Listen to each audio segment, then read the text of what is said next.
যখন আপনাদের কাছে আসি এই সময়ের মতো প্রশান্তি আর কোথাও পাই না। আমরা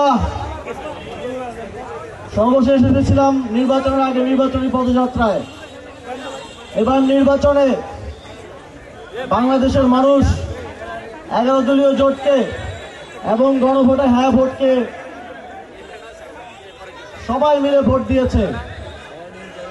যদিও সরকার গঠন করেছে বিএনপি, কিন্তু 40% ভোট 11 দলীয় জোট পেয়েছে এবং আপনাদের প্রতিষ্ঠায় গণভোটে 70% ভোট পেয়ে হ্যাঁ ভোট বিপুল ভোটে জয়যুক্ত হয়েছে। কিন্তু আমরা নির্বাচনের পর, সরকার গঠনের পর কি দেখতে পাচ্ছি? আমরা দেখতে পাচ্ছি সংস্কার নিয়ে এক ধরনের চোর পুলিশ খেলা চলছে। সরকার একদিকে বিরোধী দলকে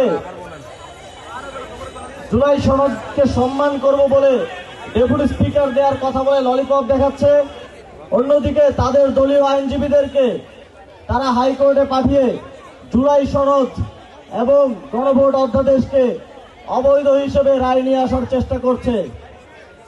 আমরা আপনাদের এই ধরনের চালাকি বুঝতে পারি।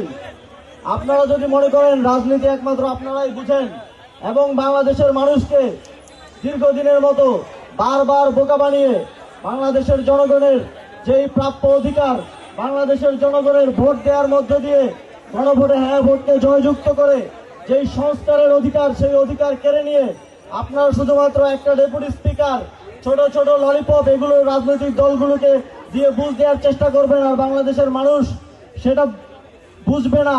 এই ভুলের মধ্যে থাকবেন না। আমরা বাংলাদেশের জনগণ যারা গণভোটে হ্যাঁ ভোটকে বিজয়ী করেছে, তারা জুলাই সনদ বাস্তবায়নের জন্য প্রয়োজনে রাজপথে নামতে প্রস্তুত আছে। আমাদের সহযোদ্ধারা যারা সংসদে গিয়েছেন, তারা সংসদে তাদের আওয়াজ তুলবেন। তারা আমাদের প্রতিনিধি হিসেবে সেখানে সংস্কার বাস্তবায়নের জন্য, এদেশের মানুষের অধিকার বাস্তবায়নের জন্য আওয়াজ তুলবেন এবং আমরাও রাজপথে প্রস্তুত থাকব। যদি আমরা দেখি জুলাই সনদ বাস্তবায়নের ক্ষেত্রে এই ধরনের পায়তারা চলমান রয়েছে, তাহলে আমরা সারা বাংলাদেশে রাজপথে নামার জন্য প্রস্তুত হয়ে থাকব। কুমিল্লার জনগণ, আপনারা প্রস্তুত আছেন না? আমাদের ভাইরা জীবন দিয়ে কুমিল্লায় প্রায় 40 জনের মতো আমাদের ভাই শহীদ হয়ে যেই জুলাই গণঅভ্যুত্থান এনে দিয়েছে, যেই নতুন স্বাধীনতা এনে দিয়েছে, যেই জুলাই সনদ এনে দিয়েছে, সেই সনদ বাস্তবায়নের জন্য, রক্ষার জন্য আবার রাজপথে নামতে হলে আপনারা নামার জন্য প্রস্তুত আছেন না? আমরা সব সময় প্রস্তুত আছি।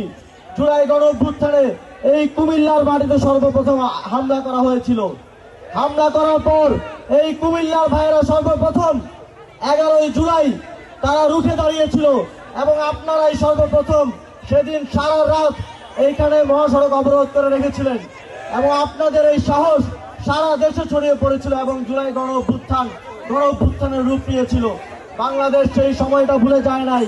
আবারও যদি সেই সময় আসে, আবারও যদি জুলাইকে হত্যা করার, জুলাই সনদকে হত্যা করার কোনো পায়তারা করা হয়, কুমিল্লায় আমাদেরকে পথ দেখাবে ইনশাআল্লাহ।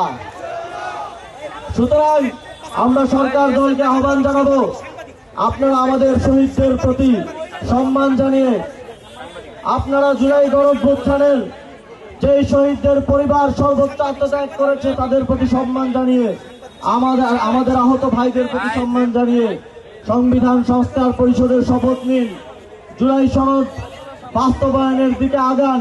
আমরা আপনাদেরকে সর্বাত্মক সহযোগিতা করব। কিন্তু আপনারা যদি সেটা না করেন, বাংলাদেশের জনগণের সাথে প্রতারণা করেন, তাহলে আপনাদেরকে আজকে স্পষ্টভাবে বলে দিতে চাই, আপনারাও শান্তিতে সরকার পরিচালনা করতে পারবেন না।